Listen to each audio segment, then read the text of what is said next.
ఈ రోజేంటో ఏమో weather plus current 2 నాతో ఆడుకుంటున్నాయి.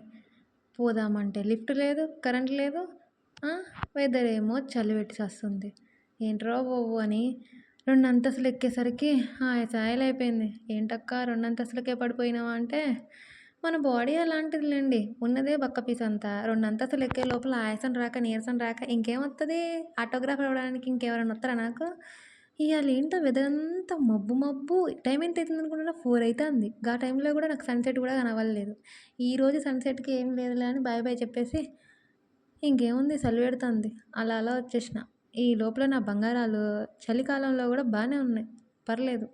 అన్నిటికి వాటర్ పోసాను శుభ్రంగా. ఇంకో గులాబీ మొక్కకి మొగ్గొస్తుందండి. ఫ్లవరొస్తది. అదొచ్చే లోపల ఎవడు కొయ్యకుండా ఉంటే ఓకే. కోత్తే మాత్రం నేను చూపియలేను. సర్లేండి చలి సంపేత్తంది. ఇంక బట్టలు తీసుకొని, ఉన్న బట్టలు తీసుకొని రిటర్న్ ఇంటికెళ్ళిపోవడమే ఇంక. అంటే ఇంటికంటే ఏడకో కాదులెండి. మళ్ళా 2 అంతస్తులు దిగాలి. అబ్బా! మీలో ఎంతమందికి చిన్నగా దిగడం వచ్చు? దిగేటప్పుడు స్పీడ్‌గా దిగాలి. చిన్న పిల్లలు గనుక దునుకుతారు చూడండి అలా దునకాలి. ఎందుకంటే బాడీకి ఎక్సర్సైజ్ అవుతుంది. నేనైతే అంతే స్పీడ్‌గా దిగుతాను. మా మమ్మీ అంటది, "కాలు జారిందనుకో ఏడుంటావో తెలుసా? కిందుంటావు" అని అంటది. అయన్నీ మనం పట్టించుకుంటామా? పట్టించుకోం. ఓక్ మీ మిడిల్ క్లాస్ ఫ్యామిలీలో కుర్చీలు ఎందుకుంటాయనుకున్నారు? ఓన్లీ బట్టలేయడానికి మాత్రమే ఉంటాయి. ఉతికేటప్పుడు ఉన్నంత ఇంట్రెస్టు, ఎండేసేటప్పుడు ఉన్నంత ఇంట్రెస్టు, తీసుకొచ్చేటప్పుడు ఉన్నంత ఇంట్రెస్టు మడత పెట్టడానికి ఉండదు.